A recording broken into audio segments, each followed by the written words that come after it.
Très bien, c'est parti pour le programme de construction du jour. Alors, on a appris cette semaine à tracer une droite parallèle. On a appris cette semaine à tracer une droite perpendiculaire à une seconde.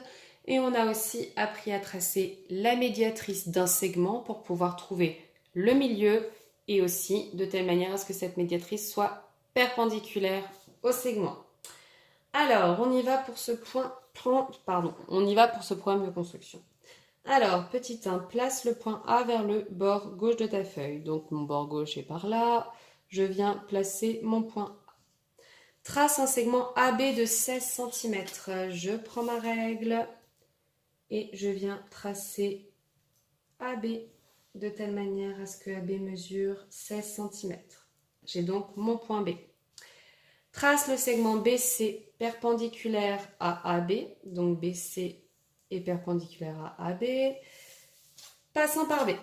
Donc je pose mon équerre ici. Tac. Et je viens tracer l'allure de la droite qui portera le segment BC. Je pose ma règle.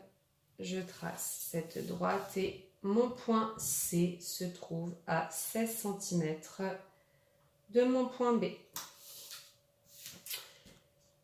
Trace le segment AD à 16 cm, trace le segment AD de 16 cm perpendiculaire à AB. Donc j'ai AB, AD va être perpendiculaire et il passe par A. Donc je pose mon équerre le long de AB de telle manière à ce qu'il soit au niveau de l'angle droit en A. Je trace l'allure de mon côté. Je prends la règle, je prolonge bien ce côté-là et mon point D va venir à 16 cm de A. Ici, j'ai mon point D. Trace DC, donc je relie le point D au point C et j'ai une première question qui arrive et qui me demande quelle est la nature de ce quadrilatère.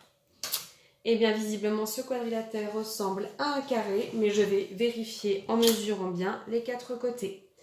J'ai bien ici 16 cm. J'ai bien ici 16 cm. J'ai bien ici 16 cm. Et j'ai bien ici 16 cm. Mes côtés ont la même longueur. Je peux même marquer mes côtés par ces deux petits traits qui montrent bien qu'on a la même longueur sur chacun des côtés. Et je peux utiliser mon rapporteur, enfin je dois utiliser maintenant mon équerre, pour vérifier qu'il y a bien des angles droits. J'ai bien un angle droit en A. J'ai bien un angle droit en B. J'ai bien un angle droit en C. Et j'ai bien un angle droit en D. Donc ABCD est bien un carré. Je dois maintenant placer le point E milieu de AB. AB mesure 16 cm, la moitié c'est 8 cm. Donc je pose ma règle et je viens ici placer le point E qui est le milieu à 8 cm de AB. Place le point F milieu de BC. Eh bien même chose, BC mesure 16 cm. Je pose ma règle et je viens mettre ici à 8 cm mon point F. Le point G se trouve, pareil, au milieu de DC, donc milieu de 16 cm, ce qui me donne 8 cm. Mon point G se trouve donc ici. Puis, je dois placer le point H, milieu de AD. AD mesure 16 cm. Le point H se trouve donc au milieu, c'est-à-dire à 8 cm. Petit 10, trace la figure EFGH. Donc je relie le point E au point F. Je relie le point F au point G. Je relie le point G au point H. Et je relie le point H au point E.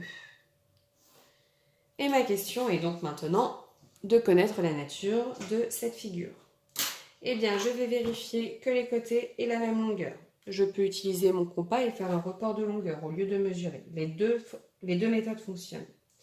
Donc, je prends mon compas, je pique en F, je place en E et je fais bien attention à garder cette ouverture-là pour toute ma vérification. Donc là, j'ai la longueur de mon segment EF. Je pique en E et je vois que ma pointe arrive en H.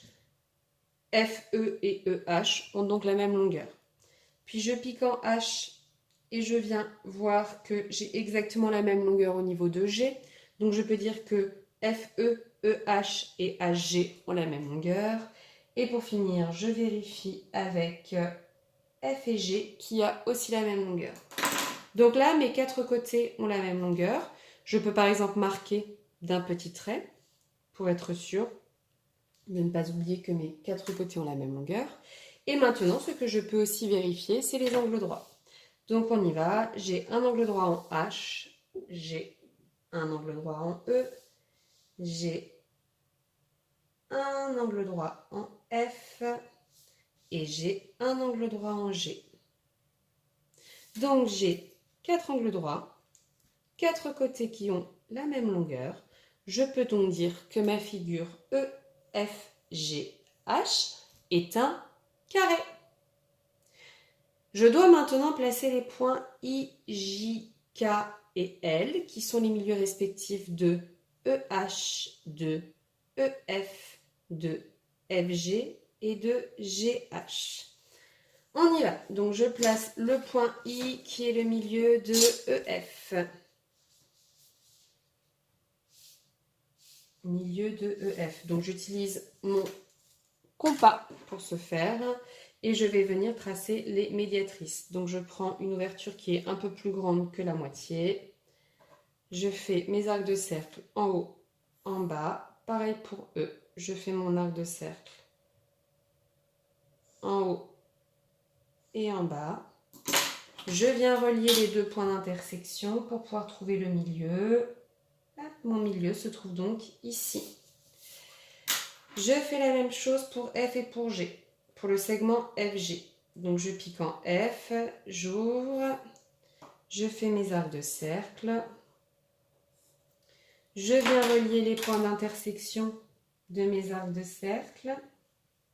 Et je trouve ici le milieu de FG. Je fais la même chose pour le segment GH. Je fais mon arc de cercle en haut et en bas. Je pique en H, je fais l'arc de cercle en haut et en bas. Je viens relier les points d'intersection de mes arcs de cercle. Je trouve ici le milieu et je viens faire la même chose pour le dernier segment EH. Donc je pique ici, ici. Je fais mes arcs de cercle en haut et en bas. Et je viens relier les points d'intersection de mes arcs de cercle pour pouvoir trouver le milieu de... J'ai un peu bougé. Pour pouvoir trouver le milieu de EH. Voilà. Et donc ici, j'ai mon point I, milieu de EH. J'ai mon point J, milieu de EF. J'ai mon point K, milieu de FG. Et j'ai mon point L, milieu de GH.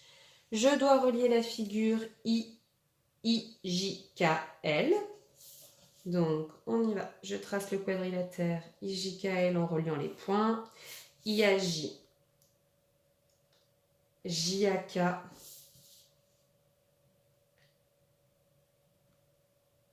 KL et LAI.